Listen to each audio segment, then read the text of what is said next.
அணி சேவல் என பாடும்பணியே பணியாய் அருள்வாய். தேடும் கயமா முகனை செருவில் சாடும் தனி யானை சகோ. திருச்சிட்டம்பலம். வேத நெறி தடைத்தோங்க மிகு சைவத்துறை விளங்க பூதபரம்பரை பொலிய புனிதவாய் மலர்ந்தெழுத சீதவள வயற்புகலி திருஞான சம்பந்தர் பாதமர தலை கொண்டு திருத்தொண்டு பரவுவாம். திருச்சிட்டம்பலம். அண்டசராசரங்களுக்கெல்லாம் அதிபதியாக விளங்கக்கூடிய முருகப்பெருமானுடைய ஒப்பற்ற கருணையினாலே அருள்மிகு கமலவிநாயகர் சத்சங்கமும் புரசை திருநெறி கழகமும் இணைந்து மிகச்சிறப்பாக நிகழ்த்தி வருகின்ற இந்த அருண்ஞான வேள்வியில்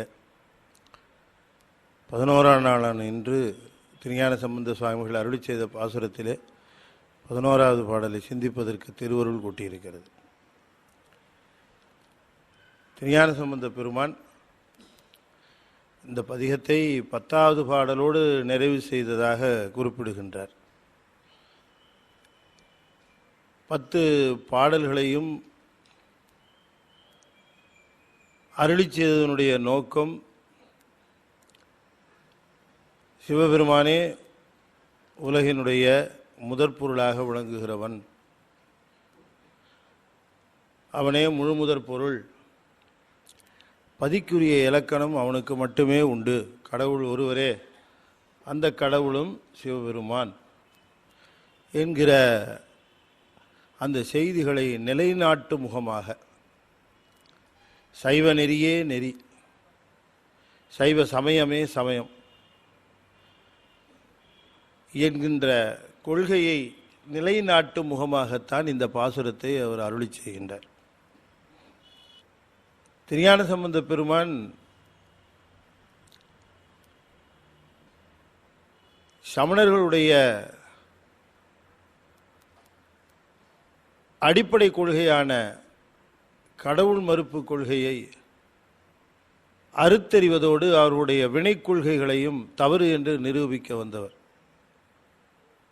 சமணர்களும் நாமும் உடன்பட்டு போகிற ஒரே இடம் ஒருவர் செய்த வினையினுடைய பயனை அவர் அனுபவித்தே தீர்க்க வேண்டும் என்கிற அந்த கொள்கை. ஆனால் ஒருவர் செய்த வினையை அவரே அனுபவிக்க வேண்டும், அவருக்கு பதிலாக வேறு யாரும் அதை அனுபவிக்க முடியாது. அதுவும் அந்த வினை உரிய காலத்திலே உரிய முறையிலே வந்து சேரும் என்கிற அந்த செய்திகளிலெல்லாம் சமணர்கள் சொல்லிய கொள்கைகளும் சைவத்திலே சொல்லப்படுகின்ற கொள்கைகளுக்கும் அவ்வளவு வேறுபாடு இல்லை. ஆனால் அனுபவிக்க வேண்டிய வினைப்பயலிலிருந்து விடுபடுவதற்கு உபாயம் உண்டா? இதுதான் அடுத்த கேள்வி. அனுபவிக்க வேணும், சரி, ஆனால் அப்படி அனுபவிக்காமல் இருப்பதற்கு உபாயம் உண்டா? அது மட்டுமல்லாமல் வினை தானாக வந்து சேர்ந்து விடும், ஊழ்வினை உறுத்து வந்து ஊட்டும், அதுதான் கொள்கை. நாலடியாரில் கூட ஒரு பாட்டு இருக்கு, குழக்கன்று வல்லதாம் தாய் நாடி கோடலை அன்னத்தகை தேவினையும்.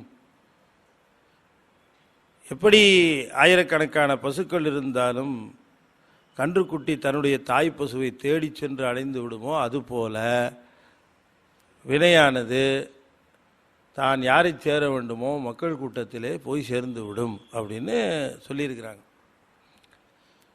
ஆனால் நாம் என்ன சொல்லுகிறோம்னா, வினை என்பது அசித்து, அறிவற்ற பொருள், ஜடம்.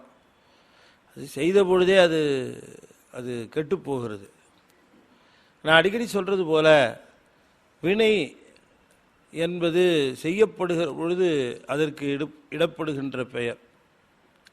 செய்த பொழுதே அது அழிந்து விடுகிறது. அது பதிவு செய்யப்படுகிற பொழுது அது பாவ புண்ணியமாக பதிவு செய்யப்படுகிறது.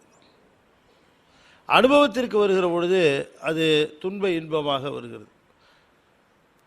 தீவினையும் நல்வினையும் செய்கிற பொழுது அது வினை, பதிவு செய்யப்படுகிற பொழுது பாவ புண்ணியம், அனுபவத்திற்கு வருகிற பொழுது துன்பம் இன்பம், அவ்வளவுதான். ஒரு வினையை ஒருவர் செய்த பொழுதே அந்த வினை அழிந்து போய் விடுகிறது, அவ்வளோதான். அது தூலமாக இருக்கிறது கெட்டு போகுது. ஆனால் அதற்குரிய பலன் தான் பதிவு செய்யப்படுகிறது, புண்ணியமாகவும் பாவமாகவும் மாயையிலே பதிவு செய்யப்படுகிறது. இன்னும் சொல்லப்போனால் புத்தி தத்துவத்தில் அதுதான் வருகிறது.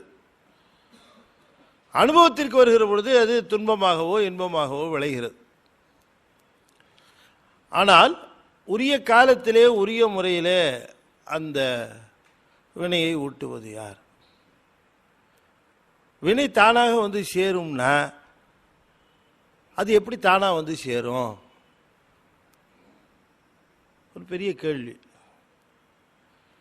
அது மட்டும் இல்லாமல் ஒரு வினையை ஊட்டுவது என்பது அவ்வளவு சுலபமான செய்தியும் அல்ல. ஒரு வினையை ஒருவருக்கு ஒரு வினையின் பயனை ஊட்டுகிற பொழுது வினையின் பயனை அனுபவிக்கிறவர் மட்டுமல்ல பாதிக்கப்படுவது, அவரை சுற்றி இருக்கவங்க எல்லாரும் பாதிக்கப்படுவார்கள். ஒரு வினையின் பயனாக ஒருவருக்கு, இப்படி வச்சுக்குவோம், நல்லதாகவே பேசுவோமே, ஒரு வினையின் பயனாக ஒருவருக்கு 1 கோடி ரூபா கிடைச்சிருச்சு, லாட்ரி ப்ரைஸ். இப்போ நல்வினையின் பயனால அவருக்கு அந்த 1 கோடி ரூபா கிடைச்சிது. அவர் மட்டுமா அனுபவிக்கிறாரு? ரொம்ப நாளாக கொடுத்துட்டு இந்த கடனே வராதுன்னு நினச்சிருந்தான் ஒருத்தன், அவனுக்கு கடன் வந்துருச்சு. சொல்லு, ஏன்னா இவனுக்கு 1 கோடி ரூபா வந்தோடனே கடனை செட்டில் பண்ணிட்டான். இப்போ யாருக்கு நல்வினை? கடன் கொடுத்தவனுக்கு நல்வினை பாருங்க. இவனுக்கு 1 கோடி ரூபா விழுந்துருச்சுன்னு 4 வீடு தள்ளி ஒருத்தர் இருந்தான், அவனுக்கு ஹார்ட் அட்டாக் வந்து ஆஸ்பத்திரியில் சேர்த்துட்டாங்க. ஐயோ அவனுக்கு ஆன்னு. இப்போ இவன் போய் சேர்த்துருக்காட ஆஸ்பத்திரியில், இது யாருடைய வினை? அப்ப நீங்க பார்த்தீங்கன்னா ஒரு வினையின் பயனை ஊட்டுகிற பொழுது வினைப்பயன் ஒருவரை மட்டும் சென்று அடைவதில்லை, தொடர்பு கொண்ட பல பேருக்கு போகிறது. இது யார் கால்குலேட் பண்றது? ஒரு நேரத்தில் ஒரு வினையின் பயனை அனுபவிக்க வேண்டியவர்கள் பலராக இருந்தால் ஒவ்வொருத்தரும் ஒவ்வொரு ஏரியாவில் இருப்பாங்க.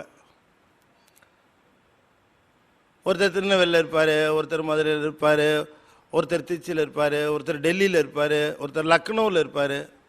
எல்லாரையும் ஒரே ஃப்ளைட்டில் அனுப்பிப்பார். இது யார் செய்ய முடியும்? அது மட்டும் இல்லாமல் வினை பயன் எத்தனை காலத்திற்கு காத்திருக்கிறதோ அத்தனை காலத்திலே அது பல்கி பெருகும், அது அப்படியே இருக்காது. இது யார் கால்குலேட் பண்ணுறது? வினைப்பயனை ஊட்டுவது தான் உலகத்திலேயே மிக மிக கடினமானதும் நுட்பமானதுமான செயல். அது நாம் நினைக்கிறது போல, அவங்க சொல்கிறது போல சமணர் நல்லது செஞ்சால் நல்லது வரும், கெட்டது செஞ்சால் கெட்டது வரும் அப்படிங்கிறது போல அல்ல. ஆசையே துன்பத்திற்கு காரணங்கிறாங்க பௌத்தர்கள். நாம் சொல்லலையா? அவா என்பது எவ்வுயிர்க்கும் தவா பிறப்பீனும் வித்து, ஆறா இயற்கை அவா அனுப்பின் அகுதொன்றே பேரா இயற்கை தரும். வள்ளுவர் எத்தனையோ அழகாக எத்தனையோ சொல்லி வச்சிருக்கார். ஆசையை பற்றி சொல்லியா? நம்மளும் தான் சொல்கிறோம். ஆனால் அதுக்கு நமக்கு இருக்கக்கூடிய முக்கியமான வேறுபாடு என்னன்னு பார்க்கணும். சமணர்கள் சொல்வதற்கு நமக்கும். பௌத்தர்கள் சொல்லுகிறார்கள் ஆசை துன்பத்திற்கு காரணம். இப்போ நாம் என்ன சொல்லுகிறோம்? துன்பத்திற்கு என்ன காரணம்னு. ஆசையே துன்பத்திற்கு காரணம் அப்படின்னு சொல்கிறதோடு நிறுத்தலை, அது கொஞ்சம் மேலே போகிறோம். ஒரு கட்டடத்தில் ஒரு செவுத்தில் விரிசல் விட்டுருக்கு. விரிசல் விட்ட உடனே நாம் என்ன செய்கிறோம்? என்னங்க கட்டடத்தில் செவுத்தில் விரிசல் விட்டுருக்க அப்படிங்கிறோம். உடனே அதை கொத்தி விட்டு காரையை வச்சு அதை பூசிடுறோம். சரியாயிடுச்சா அப்படின்னு நினைக்கிறோம். ஆனால் அதுதான் ஒரு மோசமான ஒரு இன்ஜினியரிங் ரெக்டிஃபிகேஷன். ஏன்னு கேட்டால் ஒரு பொறியியல் வல்லுநராக இருக்கிறவர் அந்த தப்பை செய்ய மாட்டார். எப்போ விரிசல் விட்டுச்சோ அப்போவே அது தெரிஞ்சுக்குவார். Crack is not a defect, it is a symptom of a defect. காய்ச்சல் வந்துருச்சுன்னு மருந்து சாப்பிட்டால் அது தப்பு. Fever is not a disease, fever is the symptom of a disease. காய்ச்சலுக்கு மருந்து சாப்பிடாது. காய்ச்சல் எதனால் வந்தது என்று ஆய்ந்து பார்த்து அதற்குரிய காரணத்தை கண்டு அந்த காரணத்திற்கு மருந்தை சாப்பிட்டா தான் காய்ச்சல் போகும், காய்ச்சலுக்குரிய மூல காரணமும் ரெக்டிஃபை ஆகும். அதுதானே தலைவலிக்குதுன்னு ஒன்று. எதனாலேயோ தலைவலி வரலாம், ஐசைட்னால் வரலாம், இன்டைஜஷனால் வரலாம், ஸ்ட்ரெயின்னால் வரலாம். தலைவலிக்கு மாத்திரை சாப்பிட்றது தலைவலிக்கு ரெக்டிஃபை பண்ணுறதுக்காக, க்யூர் பண்ணுறதுக்காக மாத்திரை சாப்பிட்றது சிறந்த வைத்திய முறையா? இல்லை. தலைவலிக்கான காரணத்தை ஆய்ந்து கண்டு அந்த காரணத்தை நீக்கிக் கொள்வதுதான் சிறந்த வைத்திய முறை. அதுபோல துன்பம் எதனாலே வருகிறது நமக்கு என்று ஆய்ந்து பார்க்கிற பொழுது ஆசையினால் வருகிறது என்பது இடைப்பட்ட காரணம். எப்படி காய்ச்சல் தான் நோய் என்று சொல்லுவது போல ஆசைதான் நோய் என்று சொல்லுவது இடைப்பட்ட காரணம். ஆசைக்கு என்ன காரணம் மூலம் என்று பார்க்கிற பொழுது அறியாமை என்று சொல்லக்கூடிய ஆணவம் தான் இந்த துன்பத்திற்கு காரணம். எனவே அதை நீக்கிக் கொள்ள வேண்டும் என்று சொன்னது சைவம். எதனால ஆசைப்படுறான்? எதனால் ஆசை? எல்லாத்தையும் நம்மளே வச்சுக்கலாம், எல்லாம் நமக்கே கிடைக்கும், நாம் ரொம்ப நாள் இருப்போம், நமக்கு இங்கே அழிவே கிடையாது, இறப்பு என்பது நமக்கு கிடையாது, பக்கத்து வீடு வரைக்கும் வரும், நமக்கு வராது அப்படின்னு அவன் அறிந்து கொண்டிருந்தானே. ஆனால் நிலையாமையை பொருள் அல்லவற்றை பொருள் என்று உணரும் மருளானாம் மானா பிறப்பு என்று வள்ளுவர் சொன்னது போல எதெல்லாம் பொருள் இல்லையோ அதையெல்லாம் பொருள் பொருள் என்று மயங்கி இருப்பதனால் அல்லவா.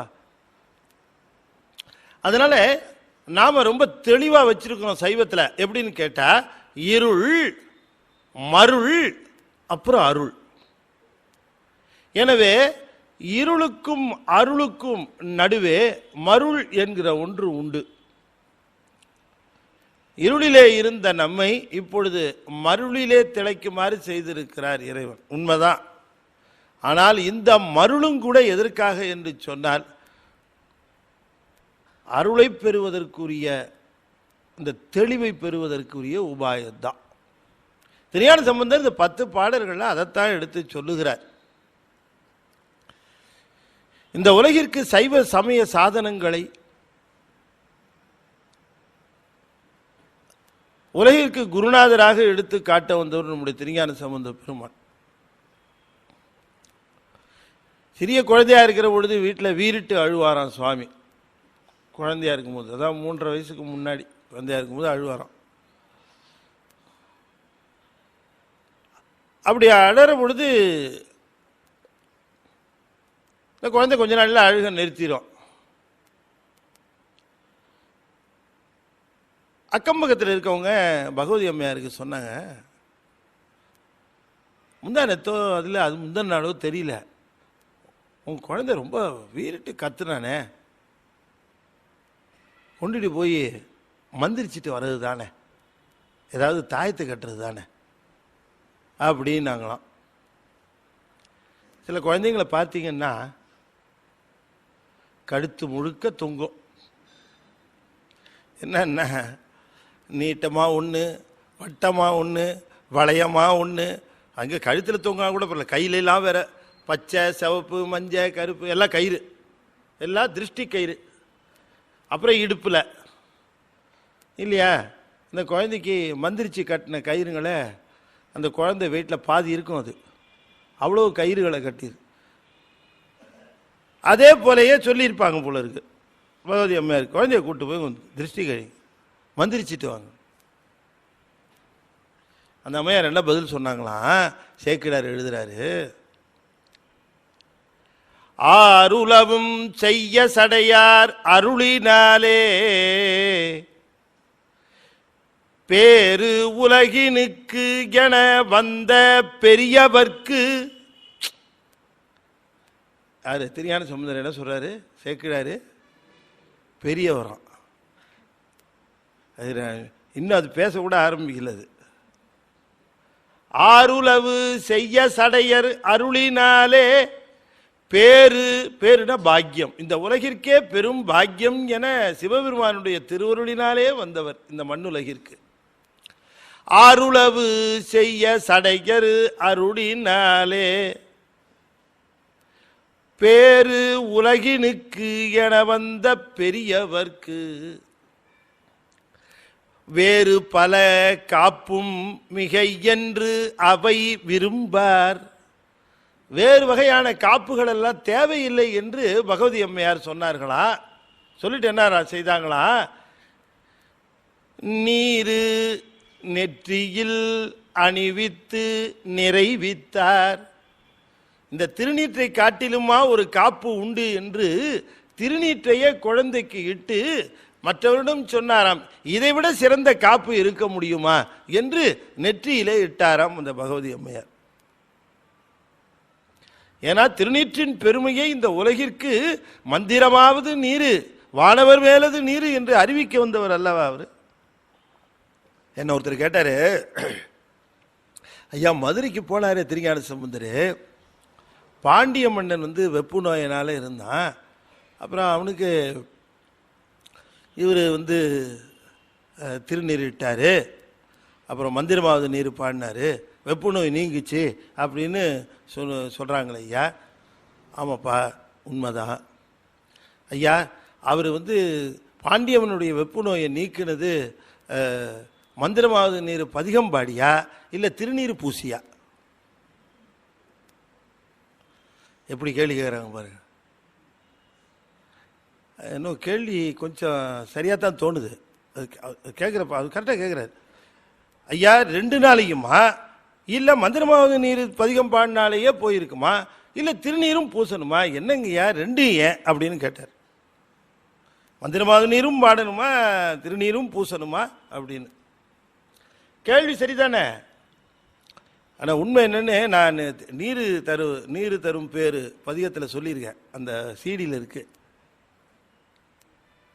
திருஞான சம்பந்த சுவாமிகள் அங்கே வருகிற பொழுது பாண்டிய மன்னன் அப்பொழுதும் அவன் சமண சமயத்தை சார்ந்தவனாகத்தான் இருந்தான். சமண அவன் அப்ப அந்த நேரத்தில்.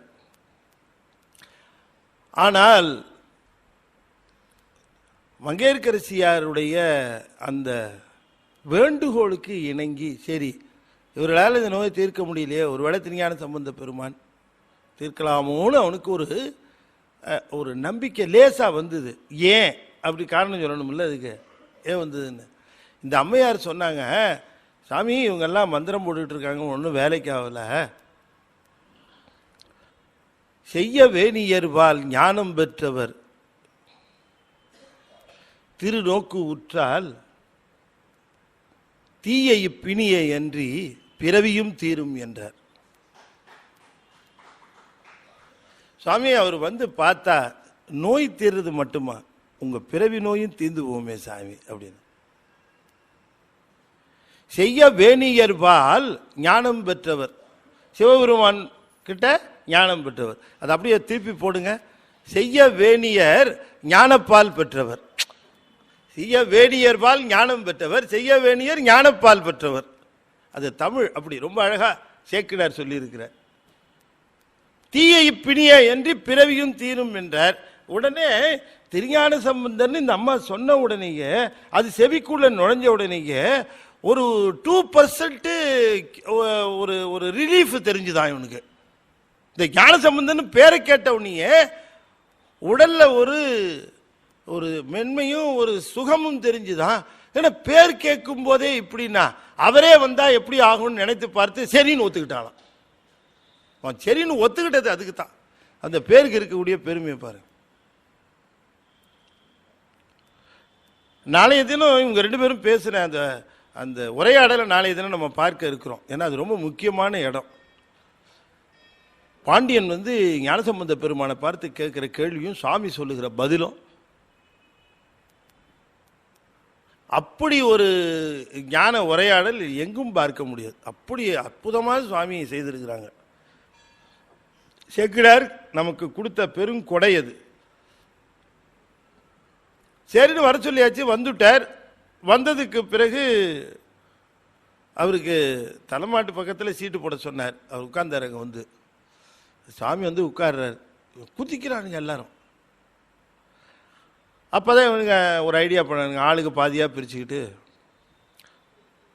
நாங்கள் வாம பாகத்தில் போடுவோம், நீங்கள் இந்த பக்கத்தில் போடு அப்படின்னு சொல்லி முயற்சி பண்ணாங்க, நடக்கலை. உடனே சுவாமியை பார்த்து நீங்கள் வலப்பக்கத்தில் முயற்சி பண்ணுங்க அப்படின்னு சொல்கிறோம். உடனே சுவாமி என்ன பண்ணுறார், திருநீரை எடுத்து இடுவதற்காக தம்முடைய திருநீற்று பையை எடுக்கிறார். அப்போ தான் ஒன்று நடந்தது. என்னன்னா, சமணர்கள் முழுவதும் அங்கே கோஷமிட்டார்கள், நாங்கள் திருநீற்றை காண்பதில்லை, திருநீற்றை கண்டால் தீட்டு, கண்டு முட்டு, மன்னன் சமணன் கண்டு முட்டு, நீர் எடுக்கக்கூடாதுன்னு கத்திட்டான். எடுத்ததை உள்ள வச்சுட்டார். நீர் கண்டு முட்டுன்னா என்ன பண்ண முடியும், உள்ள எடுத்து வச்சுட்டார். உடனே இவர் கேட்குறார், அப்பா திருநீர் தான் கண்டு முட்டு, திருநீர் நீங்கள் உங்கள் மடப்பள்ளிகளில் உங்கள் பள்ளிகளில் சமயக்கட்டெலாம் இருக்கும்ல, இருக்குது, அங்கே சமைக்கிறது உண்டு இல்லை, எப்போயாவது சமைப்போம், எல்லாம் அடியாரெல்லாம் வந்தாங்கன்னா சமைக்கிறது உண்டு, அங்கே சாம்பல்லாம் இருக்குமில்ல, சாம்பலை கண்டா உங்களுக்கு ஒன்றும் தீட்டு இல்லையா? சமயக்கட்டு சாம்பலை பற்றி எங்களுக்கு ஒன்றும் கிடையாது, பேதம் கிடையாதுங்க. உடனே சொன்னார், திருக்கோயிலேருந்து மடப்பள்ளியிலேருந்து சாம்பல் எடுத்துகிட்டு வர சொன்னார். மடப்பள்ளியிலேருந்து சாம்பல் எடுத்துகிட்டு வந்தாங்க. சாம்பலை கையில் வாங்கிக்கிட்டார். அப்பா இது திருநீர் இல்லைப்பா, சாம்பல் தான் அப்படின்னு கையில் வாங்கிட்டார். கையில் வாங்கின சாம்பலை திருநீராக இப்போ கன்வெர்ட் பண்ணுறார். மந்திரமாவது நீர் என்கிற பதிகம் பாடி அதை திருநீராக மாற்றுகிறார். நீ திருநீர் பார்க்கத்தானே மாட்ட, இப்ப ஒரு வரிக்கு 2 தடவை கேட்டுக்க, மந்திரமாவது நீரு, காதை புத்திக்கிறான். வானவர் மேலது நீரு, காதை புத்திக்கிறான். சுத்தரமாவது நீரு, துதிக்கப்படுவது நீரு, தந்திரமாவது நீரு, சமயத்தில் உள்ளது நீரு, செந்துவர் பாயுமை பங்கன் திரு ஆலவாயான் திருநீரே. இவ சுவாமிய அந்த அந்த சாம்பலை, அவருடைய மடப்பள்ளியில் இருக்கிற சாம்பலை, அது அதனாலதான் ஆலவாயான் திருநீருன்னார். திருநீற்றின் பெருமையை இந்த உலகிற்கு அறிவிக்க வந்தவர். அவர் குழந்தையா இருக்கிற பொழுது அவருக்கு காப்பு எது வைப்பாங்க, திருநீர் தானே. வேறு பல காப்பும் மிகை என்று சுவாமி முத்துப்பல்லுக்கு, அப்புறம் சின்னங்கள், கொடை எல்லாத்தையும் எடுத்துக்கிட்டு வராங்க. நெல்வாயில் அறத்துறையில் அவருக்கு சுவாமி வழங்கியிருக்கிறார். எல்லாவற்றையும் பெற்றுக்கொண்டு சிறப்பாக வருகிறார் சுவாமி. சீர்காழிக்கு இப்போ தான் முதல்ல வருகிறார். சீர்காழி இருக்கிற மக்களுக்கெல்லாம் எப்படி இருக்கும் இல்லைங்களா? வேர்ல்டு கப்பை வாங்கிட்டு ஏர்போர்ட்டில் இறங்கின உடனே அதுக்கே இவ்வளவு மகிழ்ச்சின்னா, சுவாமி அத்தனையும் பெற்றுக்கொண்டு நம்ம ஊர் குழந்தை சிவபெருமானால இந்த முத்து பல்லக்கும் முத்து சின்னங்களும் முத்துக்கொடையும் பெற்று வருகிறதே என்று பேரானந்தத்தோடு ஊர் எல்லையில் போய் வரவேற்கிறார்களாம். கூட்டம்னா கூட்டம் ஊர் எல்லையில்.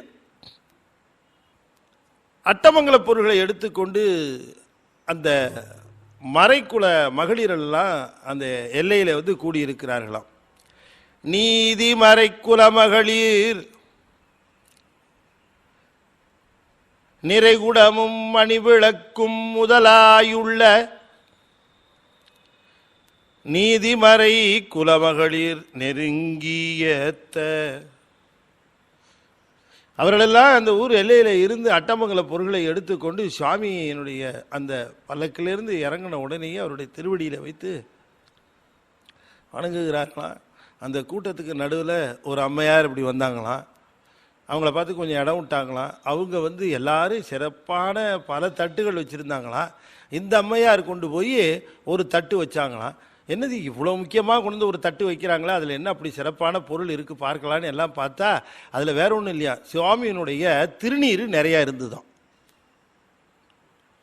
கொண்டு வச்சது வேற யாரும் இல்லையா, கொண்டு வச்சது பகவதி அம்மையாராம், திருஞான சம்பந்த பெருமானுடைய தாயார். அங்கே பாருங்க, சேக்கிடார் எழுதுறார், நோ ப்ரிஃபரன்ஸு, அவங்க தான் தாயாருங்கிறதுக்காக ஒன்றும் கிடையாது. எல்லாம் அந்த கூட்டத்துக்கு நடுவில் வந்தாங்களா, கூட்டத்தில் வேற அவ கடைசியில் தான் வர முடிஞ்சுதான். தெளிவாக விளக்குறார். கொண்டு வந்து இறைவர் திருநீற்று காப்பு ஏந்தி முன் சென்று ஈன்ற தாயார் இறஞ்சியத்த அந்த தட்டை வச்சுட்டு சுவாமிய திருஞான சம்பந்த பெருமான அவரை ஈன்ற தாயார் விழுந்து வணங்கினார்களாம். விழுந்து வணங்கின உடனே அந்த இடத்துல நம்முடைய சேக்கிழார் பெருமான் சொல்லுகிறார், முறைமையாய் அவர்க்கு அருள் செய்து. திருஞான சம்பந்தர் என்ன முறையில் அருள் செய்யணுமோ அந்த முறையில் தாயாருக்கு அருள் செய்தாராம்.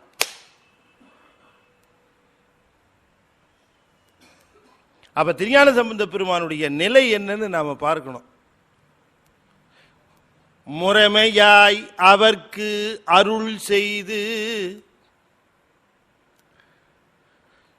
முதல்வனார் பால் மணிமுத்தின் சிவிகை பெற்றார் மடத்தில் பூக்கார். இந்த மடத்துக்குள்ள போனாரா யாருன்னாரு, முதல்வனார் பால் மணிமுத்தின் சிவிகை பெற்றார் மடத்தில் பூக்கார். நான் நேற்று சொன்னேன் இல்லைங்களா, எப்போ ஞானப்பால் உண்டாரோ அந்த மறு நிமிடமே அதுக்கப்புறம் அவர் வீட்டுக்கு போகல. அவர் தனியாக மடம் அங்கே சீர்காழியிலேயே. வரும்போது குளத்துக்கு வருகிற பொழுது வீட்டிலேருந்து வந்தார், அதுக்கப்புறம் வீட்டுக்கு போகல. இங்கே தெளிவாக எழுதுறார், மடத்தில் சீர்காழியில் மடத்தில் புக்கார் முதல்வனார்வால் மணிமுத்தின் சிவிகை பெற்றார். ஞானசம்பந்த பெருமானை நாம் எப்படி பார்க்கணும்னு சேக்கிழார் ரொம்ப தெளிவாகவே சொல்லியிருக்கிறார். சிவவர் வேற இல்லை, ஞானசம்பந்தர் வேற இல்லை. அற்றன்றி மதுரை தொகை ஆக்கினானும்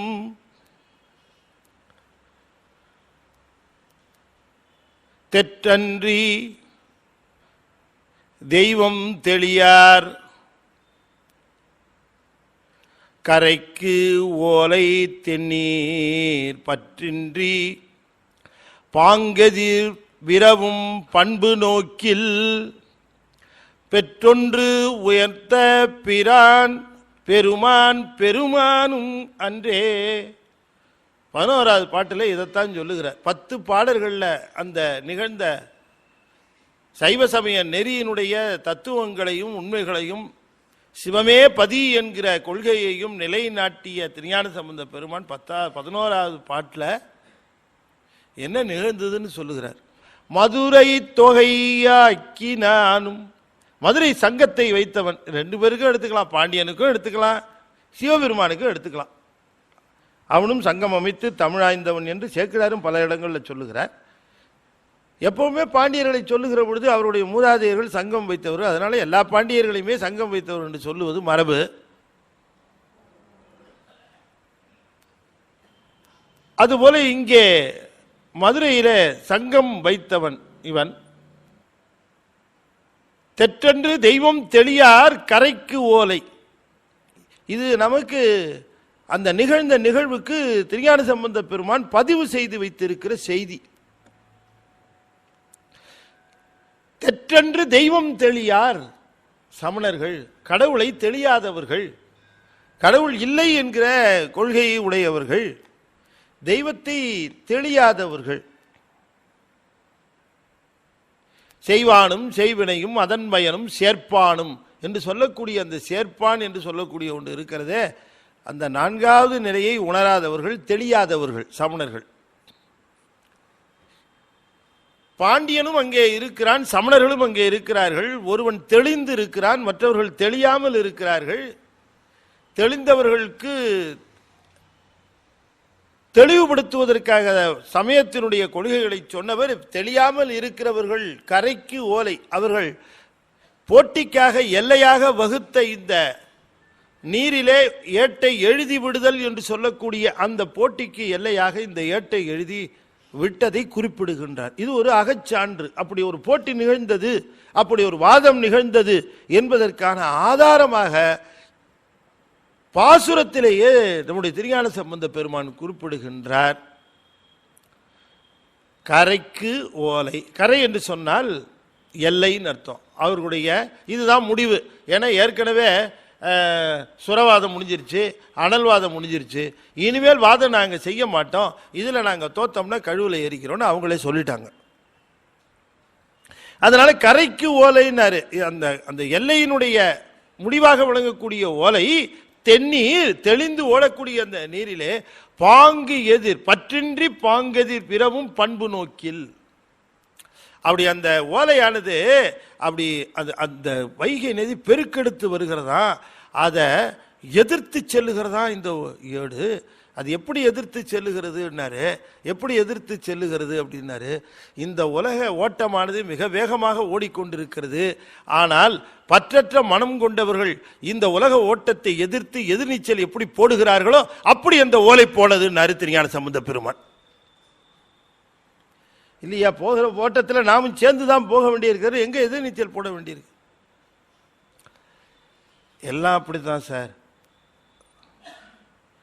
இல்லையா, என்ன சார் 58 வயசு ஆச்சு, ரிட்டையர் ஆகிட்டீங்களே, என்ன சுதாரிச்சிட்டிங்களா, எப்படி என்ன சமாச்சாரம்? பேங்க்ல ஒரு 5-6 லட்சம் சார், 6 லட்சம் இருக்குது. ஒரு ஃப்ளாட் ஒன்று வாங்கியிருக்கேன். அப்புறமா தஞ்சாவூர் பக்கமாக ஒரு 3 போகம் வருது, ஒரு 2.5. சரி பரவாயில்ல, ஓரளவு சுதாரிச்சிருக்கார். அதையும் நம்பக்கூடாது சார் உலகத்தில். பரவாயில்ல, நீங்கள் சுதாரிச்சிட்டீங்க. அவரை மாதிரி இன்னொருத்தர் கேட்டார், என்னங்க 58 ஆச்சு, நீங்களும் ரிட்டையர் ஆகிட்டீங்களா, என்ன சமாச்சாரம்? எல்லா சிவன் கோயில் விபூதியும் வாங்கி வச்சுருக்கேங்க, பத்திரமா இருக்கு.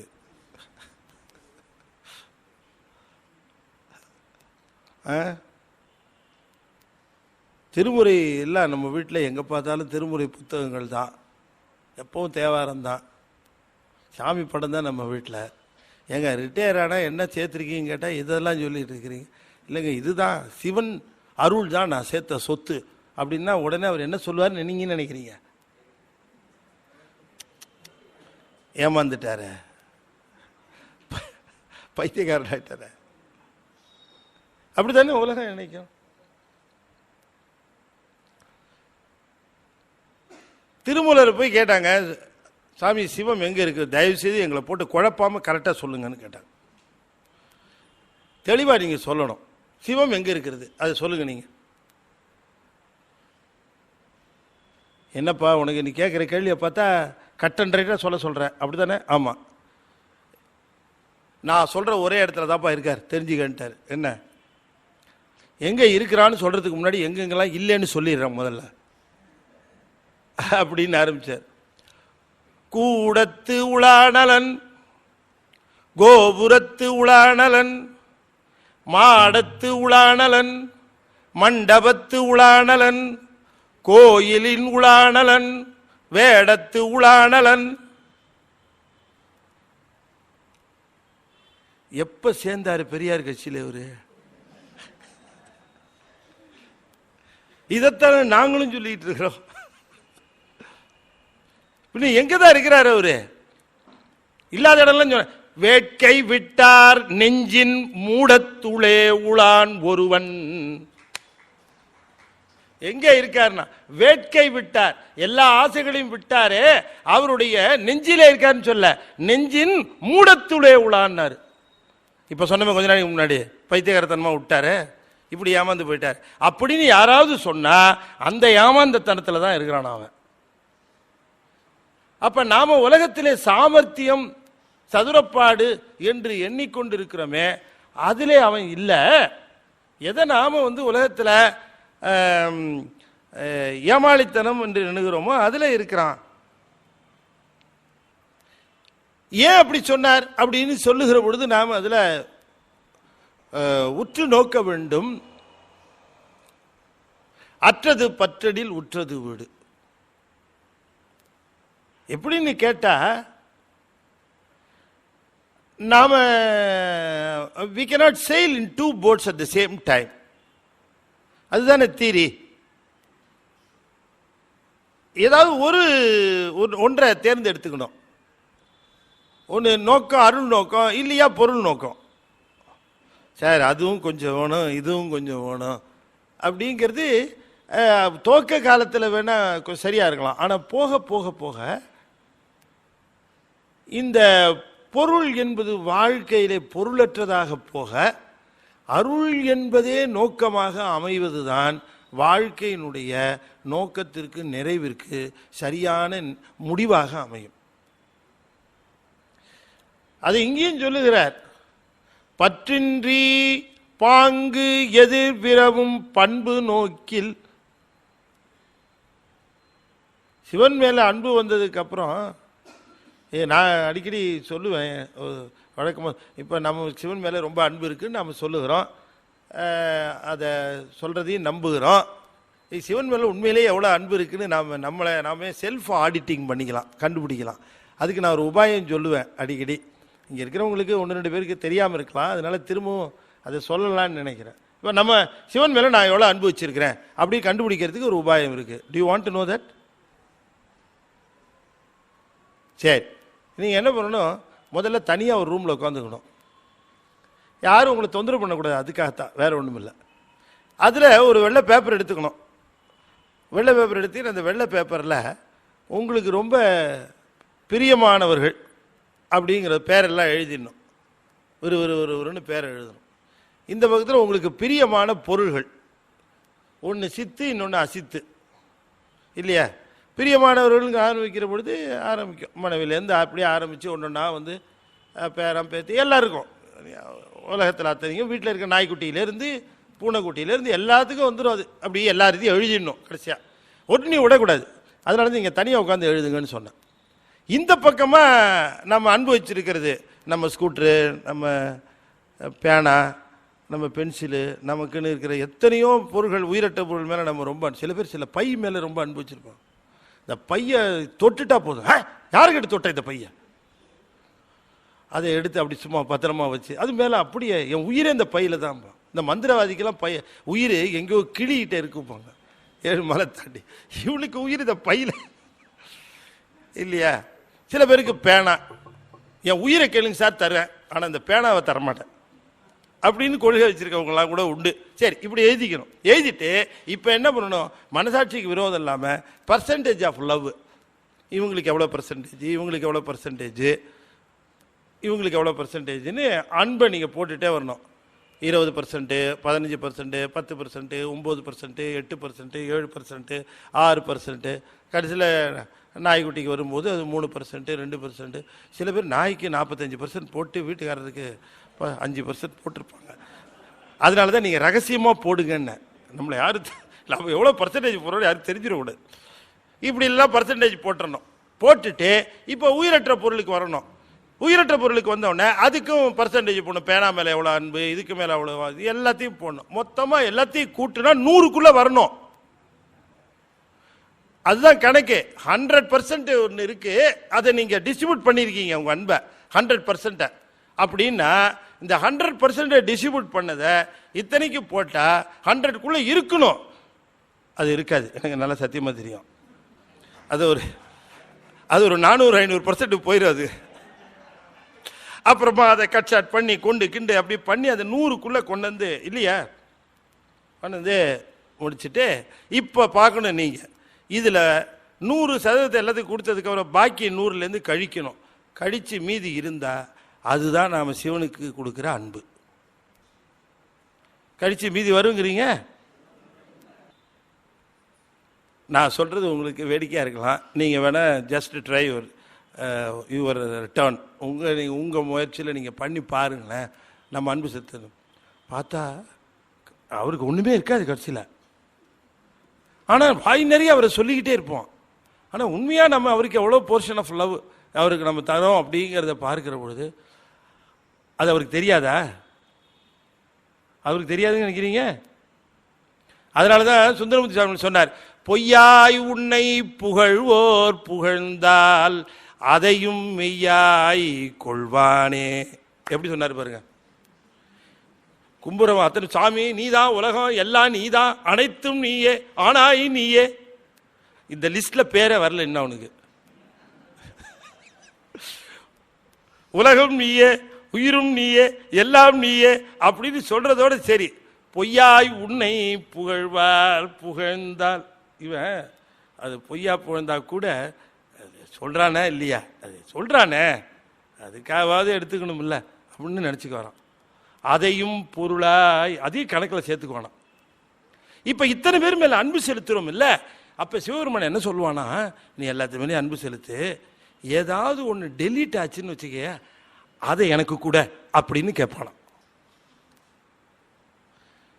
ஏதாவது ஒன்று போயிடுச்சு, அந்த அன்பு பாக்கி இருக்கும்ல, அதை எனக்கு கொடுத்துற என்று கேட்பானா. அப்படி கொஞ்சம் கொஞ்சமாக அந்த அன்பை, அவனுக்குன்னு இருக்கிற அன்பை, உண்மையான அந்த அன்பை செலுத்துகிற பொழுது அவன் அடைகிற மகிழ்வு இருக்கு பாருங்க, அது நம்முடைய உடம்புல தெரியும். அந்த சிலிர்ப்பு, ஏன்னா அவன் மகிழ்வு அடைகிறாங்கிறது எப்படி தெரியும்னா, நம்முடைய உடம்பு பெறுகிற சிலிர்ப்புல தான் தெரியாது. அதை இங்கே சொல்லுகிறார் சுவாமி, இங்கே சொல்லுகிறார், பெற்றம் ஒன்று உயர்ந்தவன். ரொம்ப அற்புதமாக சொன்னார். ஞானம்னா என்ன, அது சேக்கிடார் இதுக்கு விளக்கம் சொல்லுகிற போது சொல்லுகிறார், ஞானம் என்பது என்ன, ஞானம் ஈசன் பால் அன்பே என்றார், ஞானம் உண்டார். ஞானம்னா என்னன்னு அர்த்தம், நிறைய புத்தகங்கள் படிக்கிறது ஞானம் அல்ல, நிறைய புத்தகங்களை படித்து அப்படியே கருதலையாக ஒப்பிக்கிறது ஞானம் அல்ல, நிறையா மற்றவங்களுக்கு உபதேசம் பண்ணிக்கிட்டே இருக்கிறது ஞானம் அல்ல. தாய்மன்னர் சொல்லுகிறார், எத்தனை விதம்தான் கற்கினும் கேட்கினும் என் இதயமும் ஒடுங்கவில்லை, நானெனும் அகந்தைதான் எள்ளளவும் மாறவில்லை, யாதினும் அபிமானம் என் சித்தமிசை குடிகொண்டது, ஈகையொடு இரக்கம் என் சென்மத்தும் ஞான் அறிகிறேன், சீலமொடு தவவிரதம் ஒரு கனவிலாயினும் தரிசனம் கண்டறியேன், பொய்த்த மொழியல்லால் பிறர் கேட்கவே போதிப்பதல்லாது சும்மா இருந்தருள் பொருந்திடா பேதை நானே. பொய்த்த மொழியல்லால் மருந்துக்கும் மெய்மொழி புகன்றிடேன், பிறர் கேட்கவே போதிப்பதல்லாது சும்மா இருந்து அருள் பொருந்திடா பேதை நானே. தாய்மானவர் சொல்றார், எத்தனையோ மற்றவர்களுக்கு எடுத்து சொல்லுகிறேன், ஆனாலும் என் இதே ஒடுங்கவில்லையே. ஓதி உணர்ந்தும் பிறர் குறைத்தும் தானடங்கா பேதையின் பேதையார் இல்லைன்னாரு வள்ளுவர் பெருமானார். ஐயா யார் யார் ரொம்ப பெரிய மடையன்னு கேட்டார் போய் வள்ளுவரை ஒருத்தர். பெரிய மடைய வேற யார், சான்றோர் அருளி செய்த நூல்களை எல்லாம் ஓதாமல் இருக்கிறானே அவன்தான் பெரிய மடையன்னார். அப்போ சரிங்க நான் வரேன்னு, இரு வா, பெரிய மடையன் தான் கேட்டேன், அதிபெரிய மடையன் தெரிஞ்சுக்க வேண்டாமான்னாரு. இது அப்படி ஒருத்தர் உண்டான், ஆமாம் அவனுடைய குரு ஒருத்தர் இருக்கிறான், அவன் யாருன்னாரு. இதெல்லாம் தெரிஞ்சு படிச்சுட்டு மற்றவங்களுக்கு சொல்லிட்டு தான் ஒழுகாமல் இருக்கிறானே அவன் தான் எல்லா மடையன்லையும் பெரிய மடையன்னார். ஓதி உணர்ந்தும் பிறர்க்கு உரைத்தும் தான் அடங்கா பேதையின் பேதையார் இல்.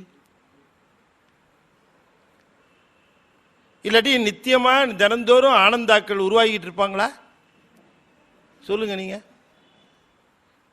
ஞானசம்பந்த பெருமான் சொல்லுகிறார், இந்த ஓலை யாம் கிட்ட ஓலை, சமணர்களுடைய இந்த வாதத்திற்கு எல்லையாக அமைந்த இந்த ஓலை நான் நீரிலே இட்ட பொழுது பற்றற்றவர்களுடைய உள்ளம் போல இந்த உலகத்திலே எதிர்த்து செல்வது போல இந்த நீரை இந்த ஏடு எதிர்த்து சென்றது எதை காட்டுகிறது என்று சொன்னால், ஈசன் என்கின்ற ஒருவன்பால் செலுத்துகின்ற அன்புதான் ஞானம் என்பது என்று இந்த உலகம் தெரிந்து கொள்ளட்டும் என்று ஞானசம்பந்தர் அறிவித்தார் என்று சேக்கிழார் பெருமான் சொல்லுகிறார். இந்த பாட்டுக்கு உரை எழுதுகிற பொழுது அவர் சொல்லுகிறார், ஞானம் ஈசன்பால் அன்பே என்றார், ஞானம் உண்டார். ஏன்? அந்த முழுமுதற் பொருள் தான் நம்முடைய ஆக்கத்திற்கும் இயக்கத்திற்கும் ஊக்கத்திற்கும் அத்தனைக்கும் காரணமாக விளங்குகிறது என்று தெரிந்த பிறகு அறிவு தெளிவானவர்கள், அறிவின் தெளிவு எது என்று கேட்டால் ஈசன்பால் அன்பு செலுத்துவதுதான் அறிவின் தெளிவு என்று தெரிந்து அந்த அறிவு தெளிவோடு அவனுக்கு அன்பு செலுத்தினால் அதுவே ஞானம் என்று அழைக்கப்பெறும். எனவே ஞானம் என்று சொல்லுவது ஈசன்பால் அன்பே என்று நம்முடைய திருஞான சம்பந்த பெருமான் அறிவித்து சொல்லுகிறார். இந்த ஏடு இந்த நீரை எதிர்த்து சென்றது இதையே காட்டுகிறது என்று சொல்லுகிறார். அப்பன்னா இது எவ்வளவு பெரிய அகச்சான்று பாருங்க. அது எதிர்த்து செல்லுகிறது என்பதை ரெக்கார்ட் பண்ணிட்டார், பதிவு பண்ணிட்டார். திருஞான சம்பந்த பெருமான் மதுரையில் சமணர்களுடைய இருளை அகற்றி சைவ சமய ஒளியை பெருக்கினார். திருநீற்றின் ஒளியை பெருக்கினார் மதுரையில். ஞானசம்பந்த பெருமான் இல்லைன்னா மதுரை கோயில் மட்டுமல்ல, தமிழகத்தில் எந்த கோயிலும் கிடையாது. எல்லா கோயில்களையும் மீட்டு தந்தவர் திருஞான சம்பந்த பெருமான். ஏன்னா அந்த காலத்தில் திருஞான சம்பந்த பெருமான் மதுரைக்கு வருவதற்கு முன்பாக மதுரை கோயிலுக்கு 2 பேர் தான் போவாங்களாம். யார்? ஒருத்தர் குலச்சிறையார், இன்னொருத்தர் மங்கையர்க்கரசியார். 2 பேர் தான் கோயிலுக்கு போவாங்க. பயமாக இருக்குன்னு குருக்கள் வெளியில் வந்து உட்காந்துக்குவார் கோயிலுக்கு வெளியில். அவ்வளோ பெரிய கோயிலில் ஆளே இருக்காது. ஆனால் அப்படிப்பட்ட அந்த தமிழகத்தை, பாண்டிய நாடை தமிழ்நாடு என்று சேக்கிழாரும் குறிப்பிடுகிறார். மங்கையர்க்கரசியார் திருஞான சம்பந்த பெருமானை தருவித்து இந்த 3 வாதங்களும் நிகழ்த்துமாறு செய்து, அந்த 3 வாதங்களினுடைய நிறைவாக சைவ சமயமே சமயம், அதில் சார் சிவமே தெய்வம் என்கிற அந்த உண்மைகளை நிரூபித்தார் என்று காட்டுவதற்காக இந்த பாடலிலே அந்த செய்தியை குறிப்பிட்டு காட்டுகிறார் நம்முடைய திருஞான சம்பந்த பெருமான். இறைவன் உண்டு என்று ஒப்புக்கொண்டால் மட்டும் போதாது, அது சிவம் என்று உணர்ந்து அவனுடைய தனித்தன்மைகளை சொல்லி வழிபாடு செய்தல் வேண்டும்.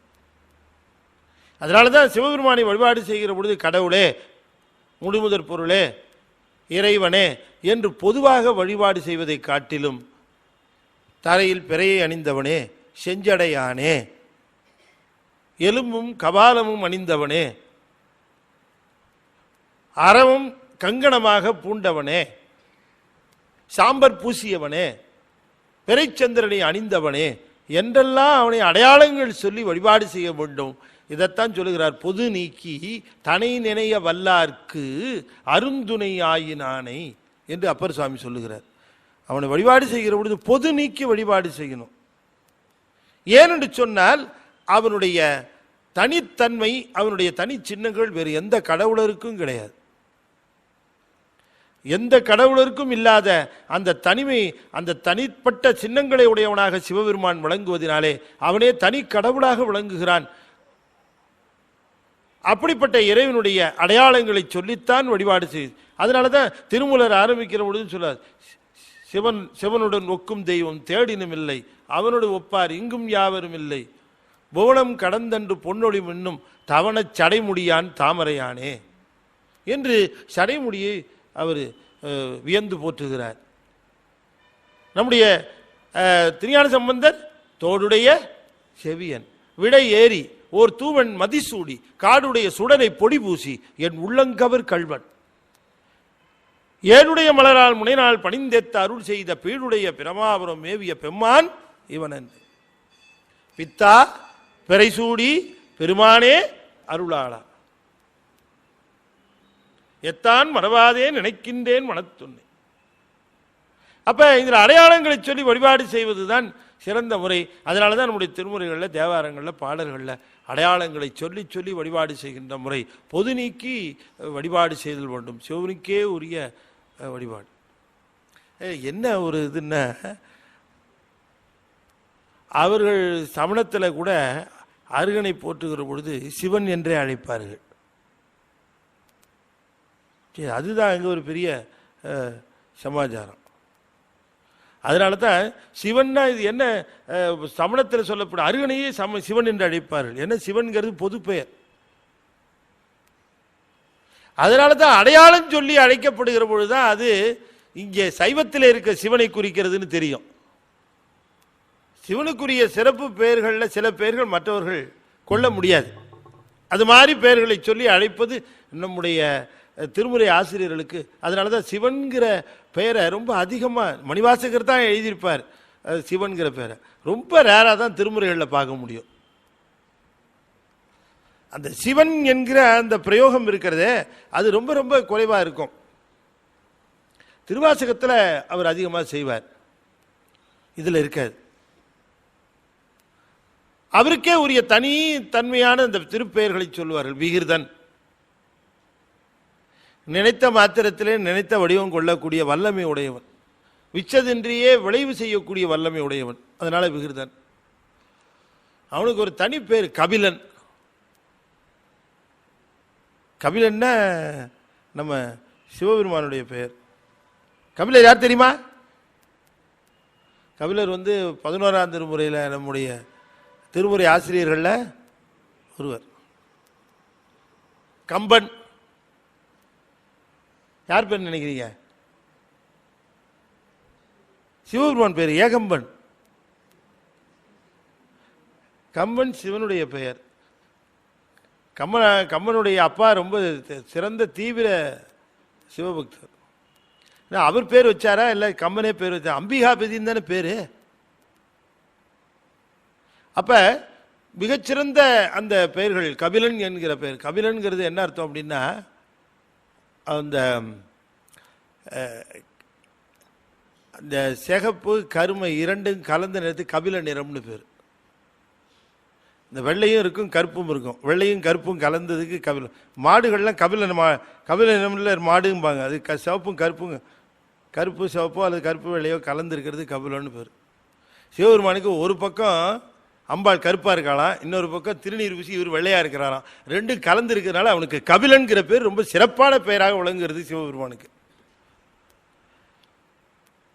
இப்படி தனித்தன்மை உடைய பெயர்களாக நீல நக்கன். நக்கன் ஏன் அவருக்கு நக்கன் பேரு? முதல்ல நக்கலா சிரிச்சு காட்டினவரே அவர் தானா. ஆமா, அந்த முப்புறங்களை திரிபுரங்கள் இல்லையா, திரிபுரங்களை எரிக்கிறதுக்கு சிவபெருமான்ட்ட எல்லாரும் போய் முறையிட்டார்கள். உங்க அட்டகாசம் தாங்க முடியல சாமி, ஒரு கோட்டையில் இருக்கோம் பண்ற அட்டகாசமே தாங்களே, இது 3 கோட்டை, நாங்கள் என்ன பண்ணுவோம் சொல்லுங்கன்னு கேட்டாங்க. உடனே சுவாமி சொன்னார், என்ன செய்யணும் நீங்கள் சொல்லுங்கன்னு. போர் செடுங்கன்னு. சாமி போர் தானே, சரி எப்போ போகலாம் அப்படின்னாரு. சாமி நீங்கள் அதெல்லாம் கவலைப்படாதீங்க, போருக்குரிய அத்தனை வேலைகளையும் நாங்கள் கவனிச்சுக்கிறோம், என்னைக்கு போருக்கு போகிறதுன்னு மட்டும் உங்களுக்கு சொல்கிறோம், அன்றைக்கி நீங்கள் வந்தால் போதுன்னு. சரிப்பா அப்படின்ட்டார். அப்போ நான் வேறு ஏதாவது எடுத்துகிட்டு வரணுமா? நீங்கள் ஒன்றும் எடுத்துகிட்டு வர வேணாம் சாமி, நீங்கள் ஆள் மட்டும் வந்தால் போதும், நீங்கள் போகிற செஞ்சு கொடுங்க போதும். ரைட்டுப்பா அப்படின்ட்டார். ரொம்ப பிரமாதமாக தேர் பண்ணாங்க. பூமியை தட்டா வச்சு சூரிய சந்திரனை சக்கரமாக போட்டு 4 வேதங்களை குதிரையாக பூட்டி ரொம்ப அற்புதமாக தேரெல்லாம் செஞ்சாச்சு. சாமிகிட்ட போய் நின்னாங்க. சாமி தேர் ரெடி. ஏப்பா எது ஆயுதம்லாம் ஒன்று? வில்லு ரெடி சாமின்னு. எது? இந்த மேர்மலை தான் வில்லு. என்னப்பா மலையை காட்டி வில்லுங்க நீங்கள் மலையை வில்லா வளைப்பீங்க சாமி. ஓஹோ, வில்லா வளைச்சா என்னதுப்பா இது? நான் இல்லையப்பா, வாசுகி பாம்பு இருக்கு சாமி, பூட்டிங்க. அம்பு தவிர பாருங்க சாமி, இங்கே வாயு இருக்கார், இங்கே அக்னி இருக்கார், இங்கே திருமால் இருக்கார், 3 பேரையும் பூட்டி அனுப்புங்க சாமி. கிட்டத்தட்ட ஒரு ராக்கெட் டிசைன் அது. இது இந்த அம்பு, அந்த டிப்பில் அக்னி, அந்த ஸ்டெம் இருக்க அது திருமால், கரெக்டாக கொண்டு போய் லேண்ட் பண்ணணும், அதுக்காக நடுவில் திருமால், த்ரஸ்ட்டுக்கு பின்னாலே வாயு. இப்போ அப்படித்தானே ராக்கெட்டு. கிட்டத்தட்ட ஒரு ஸ்ரீஹரிகோட்டா ஒர்க்கே நடந்திருக்குது. பின்னால வாயுவா, இது ரொம்ப தெளிவாக திருமுறையிலே சொல்றார். பின்னால வாயு, நடுவில் திருமால், முன்னால போட்டுற அழகு அக்னி. 3 ரெடி சாமி, நீங்க பண்ணிட வேண்டியதான். ரைட்பா, எல்லாம் ரொம்ப சிரமப்பட்டு பண்ணியிருக்கீங்க, வீட்டில் கொடுங்கப்பா, தேர் எங்கப்பா அப்படின்னு நினச்சிட்டு போனார். போகும்போதே எல்லாருக்கும் ஒரே பெருமைங்க, எல்லாம் நம்மளாம் செஞ்சு கொடுத்துருக்கோம், சாமி ரொம்ப அருமையாக போருக்கு போகிறார். இந்த தேரை நான் தான் பண்ணேன்னு தெரியுமான்னா ஒருத்தன் சொன்னால், நான் தான் இந்த சக்கரத்தை பூட்டினேன்னு தெரியுமான்னா. சக்கரம் பூட்டி என்னத்தை பண்ணுறது? கடையாணி யார் சொருகுனது? நான் இல்லை அப்படின்னா அவன். ஆளுக்கு ஆள் ஒரு பெரிய பெருமையாக பேசுனாங்க. நாமெல்லாம் செஞ்ச ஏற்பாட்டினால சாமி போருக்கு போகிறார் அப்படின்னு நினச்சாங்க. சாமி போய் தேர் தட்டில் அப்படி காலை வச்சார். என்ன ஆச்சு? அச்சு முறிஞ்சிருச்சு. ஆனாங்க எல்லாரும். என்னப்பா பண்ணியிருக்கீங்க நீங்கள்? காலை வச்சவனே அச்சு முறியுது, இதை நம்பி எப்படிப்பா போருக்கு போகிறது? கண்ணீர் விட்டார்கள். சாமி தேர் உடைஞ்சு போச்சு, இனிமேல் போர் கிடையாதுன்னு. யார் சொன்னதுன்னார். தேர் போனால் என்ன, போர் உண்டு சாமி, இது எங்களுதுன்னு நினைச்சோம் சாமி. நம்மளுதுன்னு நினைக்கிறது சிவபெருமான்கிட்ட போய் சேராது, அவனுதுன்னு நினைச்சது தான் அவன்கிட்ட போய் சேரும். இதோ சாமி சாத்திருக்காரு 6 இன்ச்சு அகலத்தில் மாலை, அது நம்ம உபயம் அப்படின்னா அது அங்கேயே தான் இருக்கும், சாமிக்கு போகாது. மாலை எண்ணுதுன்னா அங்கே போகாது. அது அவருது, அவரே போட்டிருக்காருன்னு சொன்னாதான் அவருக்கு போகும். தேவர்கள்லாம் எங்களுதுன்னாங்க, அவங்களுக்கே இருந்துருச்சு சாமிக்கு சேரல. எது நம்மதுன்னு நினைக்கிறோமோ அது இறைவனுக்கு சேராது. சாமியை தொழுதார்கள். இதெல்லாம் வேணாப்பா நானே பார்த்துக்கிறேன் போறேன்னார். சாமி செய்து கொடுங்கன்னு தான் சொல்லணுமே தவிர, நாங்கள் உபகரணங்கள் செய்கிறோம், தேர் செய்கிறோம், நீங்கள் போருக்கு போங்கன்னு சொன்னது தவறுன்னு உணர்ந்தார்கள். ஏனென்றால் சுவாமி எல்லாவற்றையும் சங்கல்பத்தினாலேயே செய்து முடிக்கிறவன். நமக்கு தான் கருவிகரணங்கள் வேணும், அவனுக்கு அதெல்லாம் வேணாம், நினைச்சாலே செய்து முடிப்பான். அப்பத்தான் அந்த 3 புறங்களையும் அப்படி ஏளனமாக பார்த்து ஒரு சிரிப்பு சிரிச்சானா. அதுதான் அந்த நகுதல் என்று சொல்லக்கூடிய சிரிப்பு, ஏளன சிரிப்பு. அப்படி லேசா அப்படி ஒரு நகுதல் செய்தானா 3 எரிஞ்சு போச்சான். அன்னையிலிருந்து தான் வந்து இது இந்த நக்கலா சிரிக்கிற சிரிப்பு. அதனால அவருக்கு நக்கன்னு பேர். திசைகளையே ஆடையாக உடையவர் தான் அதுக்கு அர்த்தம். இப்படியும் பண்ணலாம், சொல்லலாம் அர்த்தம். இடுக்கன் வருங்கால், அது மாதிரி ஒரு ஏளனமா இடுக்கன் வருங்கன்னா ஹஹான்னு சிரிக்கிறது இல்லை. இது என்ன பண்ணிட போதுன்னு ஒரு ஏளனமா சிரிக்கணும் அதை பார்த்து. அடுத்துருவது அதனை ஒப்பது இல்லைன்னு ஏதோ சொன்னார் சுவாமி திருவள்ளுவர். அது ஏளனமாக சிரித்தல். அப்ப இவனுக்கே உரிய திருநாமங்கள். அது மணிகண்டன். யார் பேரு?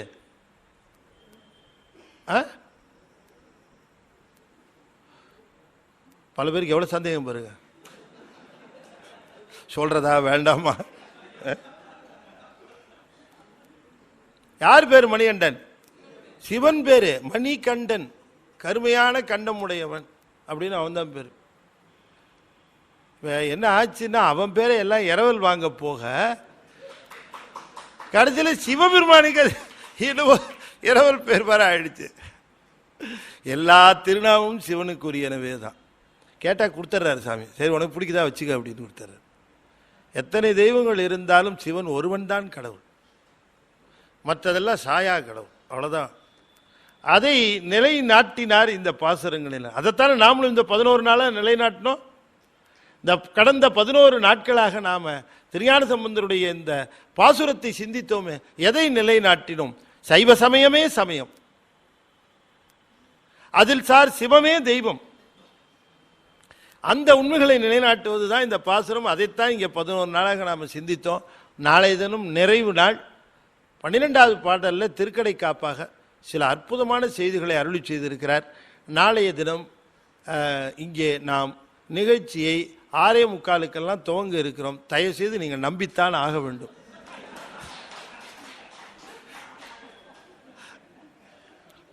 நாளே சொல்லிட்டேன். பாருங்க, நான் காலையில் நான் வேலைக்கு போகிற இடம் 36 கிலோமீட்டர் தூரம்.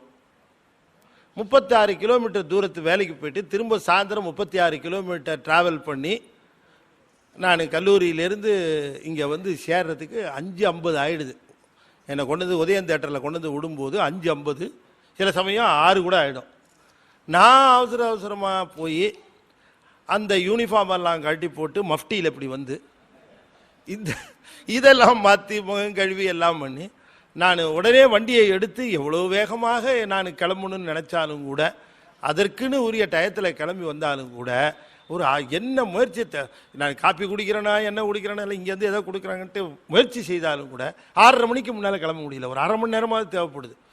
வேணுங்கிறத இங்கே சரவணன் சில விஷயம் கேட்டிருப்பார், மித்த விஷயங்கள் எல்லாத்தையும் முடிச்சுட்டு அந்த வண்டியை எடுத்துகிட்டு 6:30 மணிக்கு கிளம்புனா எத்தனை வழியில் இடர்பாடுங்கிறீங்க. எல்லா சிக்னலும் தப்பிச்சு வந்தால் உண்டு. அதில் எதில் தப்பிச்சு வந்தாலும் சாந்தி காலனிகிட்ட மாட்டிடுவேன். அங்கே தான் இன்றைக்கி 1 கிலோமீட்டர் நிற்கிது. அங்கே ஒரு 17 நிமிஷம் 20 நிமிஷம் வேஸ்ட். அந்த எண்டுலேருந்து ஆட்சி வரைக்கும் நிற்கிது. அது அந்த சென்னை பிரிட்ஜிலேருந்து சாந்தி அந்த சிக்னலை தாண்டி அடுத்த ரவுண்டான சிக்னலு. இப்படி எல்லா சிக்னலையும் தாண்டி வந்து சேர்ந்தால் அடியார்களை பார்த்தோன்னா எல்லா துன்பமும் மறைஞ்சு போகுது எனக்கு.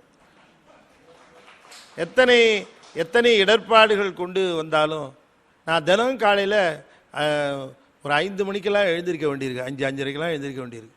தினம் படுக்க போகும்போது எனக்கு 11:30 மணி 12 ஆகிடுது. அதனால் கிட்டத்தட்ட 18 மணி நேரத்திற்கு மேலே நான் உழைக்க வேண்டியிருக்கிறது. அது அது இவ்வளவும் நான் எதுக்கு இந்த பில்டப்னா, நான் லேட்டாக வர்றதுக்காக உங்களுக்கு. அவ்வளோதான். ஏன்னா அடியார்கள் என் வேலை எந்த விதத்திலையும் துளி கூட வருத்தப்படக்கூடாதுன்னு என்னுடைய எண்ணம். அதனால் உண்மையை எல்லாத்தையும் ஓப்பனாக சொல்லிட்டேன் உங்கள்கிட்ட. இதில் ஒன்றும் ஒளிவு மறைவு கிடையாது. என்ன நடக்குதுங்கிறத எனக்கு எந்த மறைவும் கிடையாது.